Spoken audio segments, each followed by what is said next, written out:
Hello বন্ধুরা, আজকে করব কদবেল মাখা। তোমরা কে কে কদবেল মাখা খেতে ভালোবাসো কমেন্টে জানাবে, কিন্তু আমি তো ভীষণ ভালোবাসি। তো এই দেখো, কদবেলটাকে ফাটিয়ে নিয়ে ছাড়িয়ে নিলাম।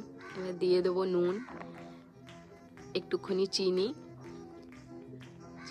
চিনি দেওয়ার পর দেবো ধনে পাতা। ধনে পাতার পরিমাণটা একটু বেশি রেখেছিলাম। ধনে পাতা দিয়ে একটা কাঁচা মরিচ ভেঙে দেবো। তারপর একটু দেবো সর্ষের তেল আর একটা লেবু চিপড়ে দেবো। দেওয়ার পরে লঙ্কাটাকে ভালো করে ডলে নিয়ে দেবো জলজিরা আর চাট মশলা। এটা দিয়ে সুন্দর করে মেখে নেবো। মাখতে মাখতেই আমার জিভে জল চলে আসছে, কতক্ষণে খাবো। মাখার পর দেখো মাখা হয়ে গেছে সুন্দর করে। তারপরে একটু সাজিয়ে নেব। দেখো, একটা লঙ্কা আর একটা লেবু স্লাইস দিয়ে সাজিয়ে নিলাম। এবার বোনের কাছে নিয়ে যাব, বোন কি বলে দেখি খেয়ে। বোন তো বললো খুব ভালো হয়েছে খেতে। আমিও ওর থেকে নিয়ে খেয়ে দেখলাম, হ্যাঁ সত্যি হেভি হয়েছিল। আমরা খাই, তোমরা চ্যানেলটাকে সাবস্ক্রাইব করে